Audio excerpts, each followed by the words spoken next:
Queridos, nós vamos abrir a palavra de Deus na primeira carta de Paulo aos Coríntios, capítulo 1. Hoje pela manhã eu gostaria de ver com vocês sobre o nosso chamado de Deus.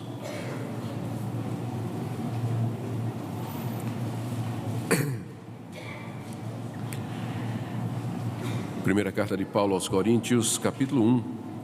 Do verso 26 até o verso 31.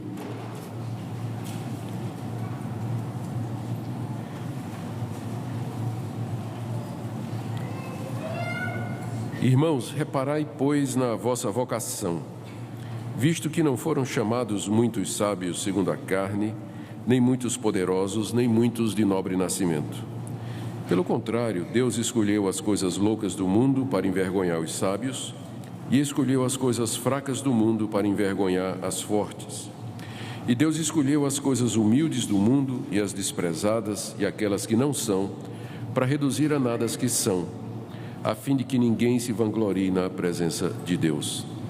Mas vós sois dele em Cristo Jesus, o qual se nos tornou da parte de Deus sabedoria e justiça e santificação e redenção, para que, como está escrito, aquele que se gloria, glorie-se no Senhor.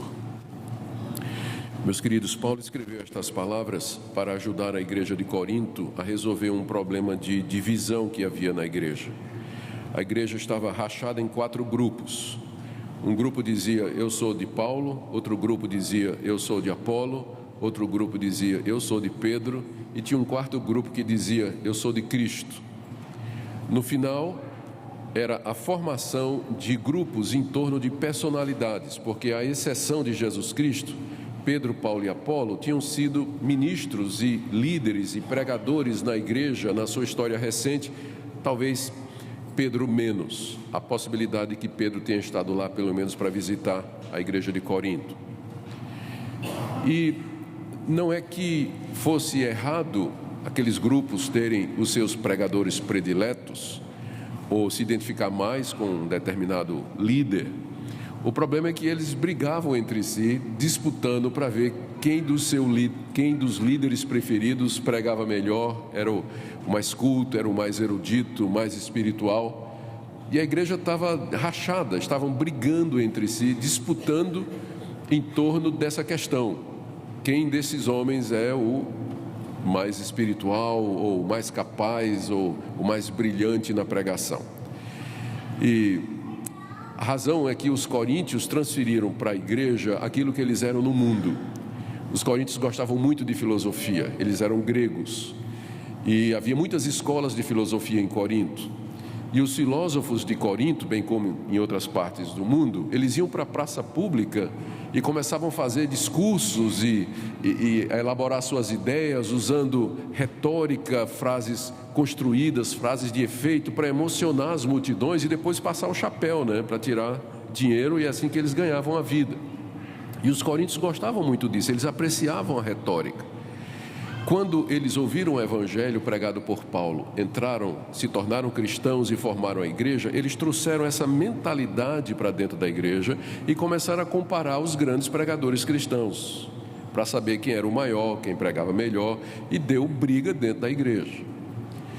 Paulo então escreve os 4 primeiros capítulos dessa carta para ajudar aquela igreja a parar com isso.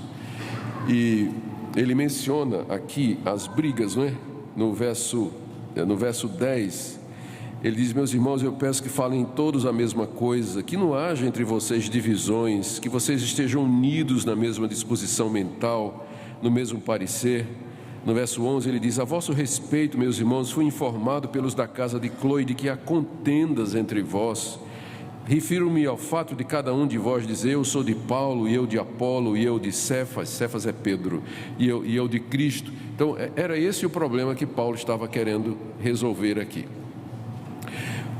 Ele vai falar a respeito da cruz de Cristo, da sabedoria de Deus e uma série de outros princípios que ele coloca para ajudar aqueles cristãos a perceber que as dissensões, as brigas, as contendas entre eles por causa de homens, aquilo não cabe na igreja cristã. E eu queria focar num dos argumentos de Paulo nessa manhã, que é a questão do nosso chamado, no texto que eu acabei de ler, o verso 26, Paulo já argumentando nessa linha que eu falei, ele diz: meus irmãos, olhem na sua vocação, olhem para a vocação de vocês. Quem é que Deus chamou? A palavra vocação aqui, ela significa chamado. Olhar a vocação é olhem para aqueles que Deus chamou. Chamar aqui é chamou do mundo, chamou pelo Evangelho, chamou para ser povo dele. Quem é que Deus chamou para ser filho dele? Porque não são todos que são filhos de Deus. De entre a humanidade, Deus chama aqueles que ele quer para serem seus. E Paulo diz: dá uma olhadinha no tipo de gente que Deus chamou. Observa a vocação de vocês. E daí ele tira algumas lições preciosas que eu gostaria de compartilhar com vocês. Eu vou começar primeiro explicando essa questão da vocação ou do chamado. E vou começar com uma declaração. Nós só somos cristãos por convite. Sabe aquelas festas fechadas que você só entra de convite? Na igreja não tem penetra. Você só entra se foi convidado. Você só faz parte do povo de Deus se Deus lhe chamou. Se Ele não chamou, não adianta, porque você nem querer vai. Às vezes as pessoas, quando ouvem falar desse tipo de ideia que eu estou trazendo aqui, e que tem a ver com a questão da predestinação, da soberania de Deus, elas imaginam o seguinte quadro, para dizer que que é injusto isso.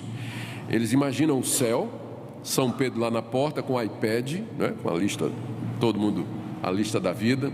O cidadão chega lá e diz: bom dia, eu quero entrar aqui no céu. Pois não, como é seu nome? Zé da Silva, só um minuto. Aí São Pedro olha no iPad e diz: como é mesmo teu nome? Como é que se escreve? Zé da Silva. Não está aqui não. Não, mas eu quero entrar, eu creio em Jesus Cristo. Eu quero viver com Deus, eu estou arrependido dos meus pecados. Sim, meu filho, mas você não foi eleito, não está aqui na lista de Deus, você não pode entrar. Não, mas eu quero entrar. Sei, mas você não está eleito, Deus não lhe escolheu, você não pode entrar. Está vendo aquela porta ali escrita inferno? Pode ir para lá, que é seu lugar. Tem gente que tem essa visão.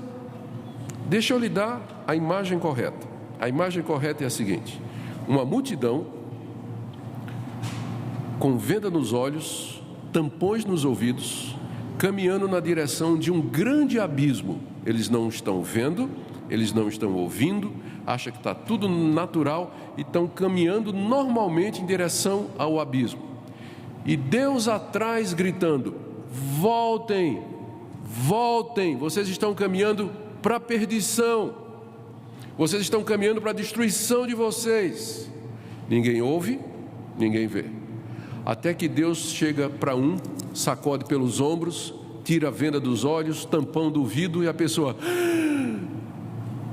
E ela se volta e segue no caminho contrário. É assim que funciona. É assim que se funciona. Se Deus não vier e não chamar de maneira eficaz, ninguém vai se arrepender dos seus pecados, ninguém vai crer, ninguém vai querer Deus nem Jesus Cristo. É por isso que na Bíblia os cristãos são sempre referidos como os chamados por Deus, aqueles que Deus chamou, aqueles que Deus buscou. E é por isso que Paulo, ao se referir à nossa condição de cristãos, ele diz aqui: meus irmãos, olhem a vocação de vocês, o chamado de vocês, quem vocacionou vocês, e para quê, e quantos foram, ou que tipo de gente Deus vocacionou. Então, ser cristão é só por convite, não tem jeito. Se Deus não chamar, se Deus não for lá e buscar, ninguém se tornaria. E nós dizemos, para ajudar a esclarecer as pessoas, porque as pessoas perguntam: mas é que, por que então tem tanta gente que não quer? Ouve o convite e não quer. O convite de Deus, ele vem de duas maneiras. Primeiro, há o convite geral, público, que nós chamamos do chamado externo, em que Deus chama a humanidade toda. Por isso que Jesus Cristo disse: ide pelo mundo inteiro, pregai o Evangelho a toda criatura. A minha obrigação é anunciar o Evangelho a todas as pessoas. É o que nós denominamos de chamado externo. é o anúncio do Evangelho ao mundo todo. Eu não sei quem são os de Deus, por isso a minha obrigação é anunciar o Evangelho a todo mundo. Então eu vou ao mundo inteiro e anuncio: se arrependam dos seus pecados, creiam em Jesus Cristo, senão vocês estarão condenados com justiça pelos seus atos infratores diante de Deus. Mas se vocês se arrependerem, Cristo na cruz do Calvário derramou seu sangue precioso para perdoar pecadores arrependidos. Creia. Então eu chamo todos, e esse tipo de chamado a pessoa pode resistir, e não só pode, mas tem resistido, não é? Tem gente que resiste e vai morrer ouvindo o convite e vai resistindo. Mas tem o chamado interno, que a gente denomina de chamado eficaz, onde Deus, junto com o chamado externo, Ele vai lá no coração do pecador e fala ao coração do pecador, e convence o pecador, e diz: você está perdido mesmo. Você precisa de mim, você não pode se salvar por você mesmo. E Deus de tal maneira conversa com ele, que ele se persuade, ele se convence, e voluntariamente o pecador se volta para Deus arrependido, e ele crê pela graça de Deus. Então tem um chamado externo, que é a pregação do Evangelho, que pode ser resistido, mas esse chamado interno, ele é irresistível. Quando Deus chama no coração, a gente vem. Eu passei minha vida toda na igreja, já contei isso para vocês, ouvindo o Evangelho desde criança. Perdi a conta dos sermões que eu vi, sermão evangelístico, apelo, né? E eu estava lá na igreja, nunca fez a menor diferença em mim, até que aos 22 anos de idade, um dia, o chamado veio aqui no coração, lá dentro, e eu me voltei vencido e caí aos pés de Jesus Cristo. A palavra entrou com poder no meu coração como nunca antes, e minha vida mudou de fato até o dia de hoje. Reparai, irmãos, na vossa vocação. É Deus quem chama, e quando Ele chama de maneira irresistível, a pessoa vem. Vem como Saulo de Tarso, que ia matar os cristãos lá no caminho de Damasco, e Cristo chamou, e ele caiu no chão, se humilhou diante de Deus e perguntou: quem és tu, Senhor? E se transformou no maior pregador do Evangelho. Há inúmeras histórias que podem ser contadas de pessoas que ouviram, até aquele dia em que Deus chamou lá no coração e a pessoa voltou. Por isso, não desista do seu querido que está resistindo ao chamado externo. Não desista do seu filho, não desista do seu parente, dos seus amigos, da sua esposa, do seu marido, que está ouvindo o chamado externo, o Evangelho está resistindo, porque uma hora dessa, Deus vai chamá-lo, e aí ele vem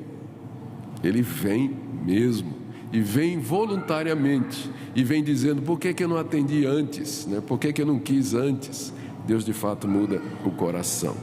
É nisso que consiste o chamado. Deus nos chama para sermos dele, para sermos parte do seu povo. O que Paulo quer aqui é que nós olhemos para o tipo de gente que Deus chama. Deus chama todos, mas eu me refiro à chamada eficaz, aqueles que Deus chama para serem seus filhos e que vêm. Aqui no verso 26, Paulo diz: quem é que Deus não chama? Ele diz assim: irmãos, reparai na vossa vocação, visto que não foram chamados muitos. Aí vem uma listinha de 3: sábios, segundo a carne, poderosos, nem muitos de nobre nascimento. Ou seja, de entre a humanidade, Deus não chamou muitos sábios, segundo a carne, poderosos e nobres de nascimento. Paulo está se referindo às 3 marcas da aristocracia. A aristocracia naquela época, as pessoas ricas, as influentes, elas tinham, para você ser um aristocrata, fazer parte da realeza, entrar naquela lista VIP, sabe como é? Então você tinha que ter 3 coisas: você tinha que ser bem nascido, nobre nascimento, você tinha que ter pedigree, né? Tinha que ter um pedigree. Você tinha que ser poderoso financeiramente e politicamente, tinha que vir de uma família que tinha recursos, uma família conhecida, tradicional, E terceiro, você tinha que ser culto, educado, ter sido educado nas melhores universidades, Harvard, Oxford, Yale, Princeton, IP, tudo o melhor que existe no mundo. Você devia ter passado por uma escola, ter tido uma educação desse tipo. Se você tinha essas três marcas, cultura, dinheiro e nobreza, você era considerado da aristocracia. Paulo diz aos irmãos da igreja de Corinto: dá uma olhada no hall de membro aí de vocês e veja quantos têm a marca da aristocracia. Vejam quantos são que preenchem tudo isso aí. E se os coríntios fizessem isso, eles veriam que não eram muitos. Deus parece que se apraz em chamar para a salvação não os sábios, poderosos e de nobre nascimento do mundo. É uma coisa que pode ser verificada não só na época da igreja de Corinto, onde a maior parte da igreja era composta de pessoas trabalhadoras, assalariadas, pequenos comerciantes, agricultores, pessoas que trabalhavam nos campos, soldados, muitos órfãos e viúvas, enfim, poucos preencheriam isso aqui. Mas através da história da igreja, você pode encontrar essa mesma estatística. A igreja cristã, em todas as partes do mundo, geralmente foi composta não de muitos nobres de nascimento, poderosos e sábios de acordo com o mundo. É isso que Paulo quer que a gente reflita. A quem ele chamou, na verdade? Ao contrário, ele diz, no verso 27, me acompanha aí. Ao contrário, Deus escolheu, aqui é outra maneira de dizer chamou, não é? Porque se ele chama uns e não chama outros, eficazmente, é porque ele fez uma escolha. Então, Deus escolheu para salvar, para chamar, as coisas loucas do mundo, ó a lista, as coisas fracas do mundo, estou agora no verso 28, as coisas humildes do mundo, e ainda no verso 28, as coisas desprezadas do mundo, e as coisas que não são. Que tipo de gente Deus escolheu chamar para fazer parte do seu povo? É exatamente aquele tipo de gente que você não convidaria para uma festa VIP. Aqui Paulo está mostrando que Deus não funciona como homem. Deus não funciona como homem. Nós tendemos a exaltar, reverenciar, respeitar na nobreza, na realeza, na aristocracia, na beleza, na erudição, no brilho das pessoas, no talento, enfim, a nossa tendência é exaltar o homem e a sua capacidade. Deus fez a sua igreja ao contrário. Ele fez a sua igreja exatamente, Deus escolheu aquilo que você não escolheria, e aquilo que você rejeitaria, foi exatamente aquilo que Deus resolveu chamar para ser parte do povo dele. As coisas que não são, olha a lista aqui, mais uma vez, verso 27, Deus escolheu as coisas loucas do mundo, não é que Deus escolheu os doidos, não é?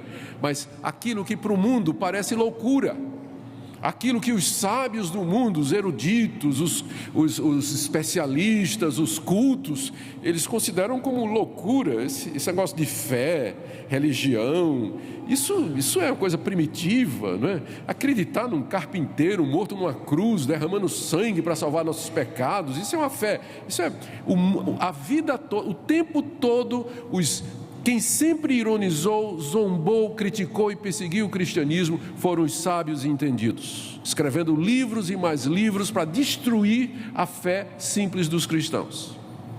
Então esses que para o mundo são uma loucura, foi exatamente o que Deus chamou.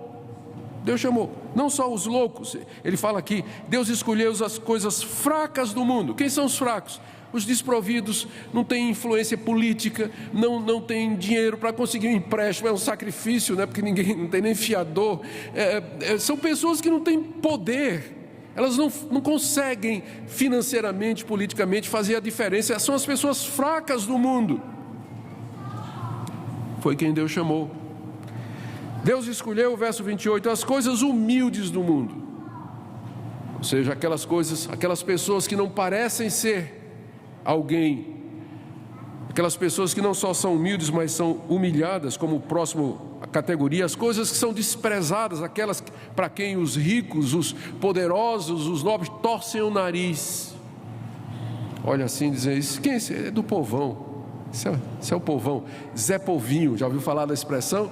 Esse é o Zé Povinho. Pois exatamente Deus foi buscar o Zé Povinho.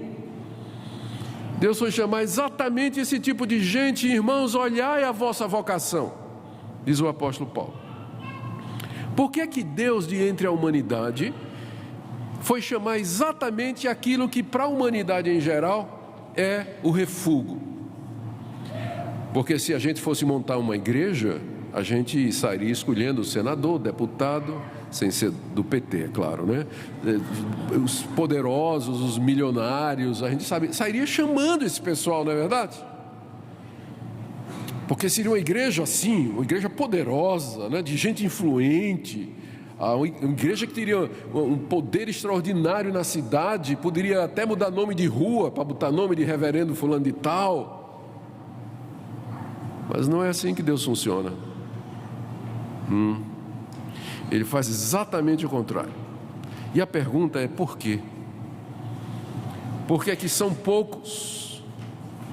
Não estou dizendo que não exista, mas Paulo diz que eles são poucos. Por que são poucos? Os ricos, poderosos, de nobre nascimento e cultos segundo o mundo. Por que são poucos quando você olha a igreja na sua história e no mundo todo? A resposta é muito simples que Paulo nos dá aqui no verso 27. Ele já começa a dizer: são duas razões. Primeiro, para envergonhar os homens. Verso 27. Deus escolheu as coisas loucas do mundo para envergonhar os sábios. Escolheu as coisas fracas do mundo para envergonhar os fortes. Escolheu as coisas humildes do mundo e as desprezadas e as que não são, para reduzir a nada os que são. Ou seja, Deus fez isso para cortar a ocasião à glória humana, para não dar oportunidade para que o homem se glorie. O que Deus está tratando aqui é o problema fundamental do homem. É o problema fundamental do homem. O nosso problema fundamental é a arrogância, é o orgulho, é a vaidade, é a gente pensar que é alguma coisa. E porque a gente pensa que a gente está no controle, porque nós pensamos que poder, dinheiro, beleza, talento, isso abre as portas e faz de mim um semideus. Porque nós valorizamos os artistas, os ídolos, os grandes pregadores, nós admiramos e tornamos estas pessoas em nossos ídolos. Deus tem que quebrar isso, para que só Ele receba a glória, que é o verso 29, a fim de que ninguém se vanglorie na presença de Deus. Deus não divide a glória dele com ninguém. Ele é o Criador, Ele é o Senhor de todas as coisas, Ele tem todo o poder no céu e na terra, e Ele não vai dividir a sua glória com criaturas pecaminosas, vulneráveis, limitadas, que somos nós. O grande problema nosso é que a gente tem o queixo empinado, e Deus tem que derrubar isso, porque Ele não vai dividir a glória dele com ninguém. Por isso, a igreja de Deus é feita exatamente daquele tipo de gente que para o mundo é desprezado. Deus chama exatamente essas pessoas, como que dizendo assim aos ricos, poderosos e sábios: eu quero ver o braço de vocês, a sabedoria de vocês, o dinheiro de vocês pagar os pecados de vocês. Eu quero saber como é que você vai pagar os seus pecados com seu certificado de nascimento na família tradicional tal. Eu quero saber como é que você vai pagar os seus pecados com o extrato da sua conta monstruosa na Suíça. Como é que você vai pagar seus pecados? Eu quero saber se com seu diploma de PhD, DDD, TNT, ODD, tudo que for de diploma, como é que você vai pagar a sua culpa diante de Deus? E a resposta é que nós não temos como. Deus faz isso para mostrar que a salvação é dele, do começo ao fim. Ninguém se salva pelos seus méritos, pela sua beleza, pelo seu talento, pelo seu poder, pelo seu nascimento, pela sua fortuna, pelo seu conhecimento e pela sua sabedoria. Nós somos salvos, e agora vem o ponto. Nós somos salvos, verso 30, mediante Cristo Jesus. Mas vós sois dele, em Cristo Jesus, o qual se nos tornou da parte de Deus sabedoria verdadeira, justiça, santificação e redenção. Tudo isso que o poder humano não pode comprar, Deus nos deu gratuitamente em Cristo Jesus. Deus fez isso. Cristo, verso 30, foi feito da parte de Deus para nós a minha sabedoria. Eu não tenho, por mais que eu estude, por mais que eu conheça, por mais que eu tenha diplomas, eu nunca serei sábio o suficiente para me salvar. Mas eu não preciso, porque Cristo é minha sabedoria. Nele reside todos os tesouros da sabedoria e da ciência.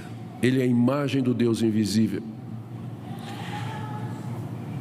Toda a minha bondade, toda a minha moralidade que eu aprendi na família que eu nasci, não pode me trazer justiça, me declarar justo diante de Deus. Mas eu não preciso, porque Cristo é minha justiça da parte de Deus. Ele pagou os meus pecados na cruz, Ele cumpriu os mandamentos no meu lugar, Ele satisfez a justiça de Deus. Por mais esforçado que eu seja, por mais dedicado que eu seja, eu nunca chegarei a um ponto de santidade que eu vá merecer alguma coisa de Deus, mas não precisa, porque Cristo foi feito da parte de Deus a minha santificação. Verso 30. E por mais nobre, rico, poderoso, sábio e entendido que eu seja, eu nunca vou poder me redimir da minha culpa e dos meus pecados. Mas não precisa, porque Cristo foi feito da parte de Deus a minha redenção. Em Cristo Jesus eu encontro tudo o que eu preciso e que o mundo considera como refúgio. Aquilo que o mundo tenta obter pelo seu esforço, beleza, erudição, estudo e conhecimento, Deus, e em vão, porque nunca vai conseguir, Deus dá gratuitamente àqueles que Ele chama. O chamado de Deus é para isso. Deus nos chama para isso. O chamado dele consiste nisso: abra mão do seu orgulho, abra mão da sua justiça própria, renuncie a você mesmo, reconheça que não há esperança para você e receba gratuitamente meu Filho Jesus Cristo, porque nele você tem tudo que você precisa: justiça, santificação, redenção e sabedoria. Para que tudo isso? Por que Deus fez isso? Primeira pergunta: por que Deus resolveu nos chamar, nós pecadores que merecíamos a sua ira? E segundo, por que Ele resolveu chamar exatamente os piores dentre nós? Resposta, verso 31, para que, como está escrito, aquele que se gloria, glorie-se no Senhor. Quem foi chamado pelo Evangelho para ser cristão, ele não pode se gloriar em outra coisa a não ser em Jesus Cristo. Cristo é a nossa glória, irmãos. Nós não podemos nos gloriar no homem, embora reconheçamos o talento, embora reconheçamos a capacidade, reconheçamos a beleza. Nossa glória nunca pode ser nos homens, mas na pessoa de Cristo Jesus. Esse era o problema da igreja de Corinto, quando dizia: eu sou de Paulo, de Pedro e de Apolo. Estavam se gloriando nos homens. Por isso Paulo diz aqui: dá uma olhadinha aí quem é que Deus chamou, vê se Deus valoriza esse tipo de coisa que vocês estão valorizando. Não há lugar para glória humana na igreja. São estas as conclusões agora que eu queria chegar para os irmãos. Por que Paulo quer que a gente olhe para isso? Ele começa essa passagem dizendo: irmãos, olhem a vocação de vocês. Por quê? Primeiro, para que, como eu já disse, não se gloriem nos homens. Segundo, para vocês não presumirem de vocês mesmos, para vocês não pensarem que a sua relação com Deus é meritória, é baseada no que você é, no que você ganha, no que você tem, na sua capacidade, na sua beleza, no seu talento. Não é baseado nisso, porque não há nada em você que possa atrair o favor e o amor de Deus, a não ser a sua própria miséria. Deus faz isso para que nós não presumamos de nós mesmos. E Ele faz isso também para que nós acabemos com toda divisão, toda dissensão, toda ira, todo rancor e toda discórdia na igreja. Porque o que é que você é e o que é que eu sou? Pecadores miseráveis, chamados pelo mesmo Deus, salvo pela graça. Por que eu vou me exaltar contra meu irmão, que foi chamado da mesma forma que eu? Por que eu não vou perdoá-lo? Por que eu não vou caminhar com ele, andar com ele? Se fomos chamados por esse Deus soberanamente para fazermos parte do seu povo. Se existe uma contradição, é um crente arrogante. Isso é uma contradição, porque ou ele é crente ou ele é arrogante. Mas ele não pode ser as duas coisas ao mesmo tempo. Porque ele foi chamado, ele foi talhado da rocha, do mundo e do pecado, e chamado para ser de Deus. Eu queria que nós nessa manhã, meus irmãos, tomássemos a decisão de resistir a toda glorificação humana. Que a igreja seja o lugar de pecadores redimidos pela graça. Que não haja entre nós favoritismo, acepção de pessoas, discriminação por causa de beleza, por causa de origem social, poder econômico, poder político, capacidade essa ou aquela. O povo de Deus é um povo chamado de entre a escória do mundo, se vocês entendem o que eu estou dizendo. Mas nós somos dele, esse é o nosso maior tesouro. Nós somos dele em Cristo Jesus. Portanto, devemos nos amar, nos receber, nos ajudar, porque nós somos o povo chamado de Deus. Um dia o mundo vai ver isso. No dia do juízo, quando Deus envergonhar os homens, esse é o ponto. No grande dia do juízo, Deus vai envergonhar a humanidade, dizendo: eis aqui o meu povo. Esse é o povo que eu chamei. Esse é o povo que eu escolhi. Que vivamos assim, queridos, para a glória dele, sempre lembrando de render louvores ao nosso Deus. Amém.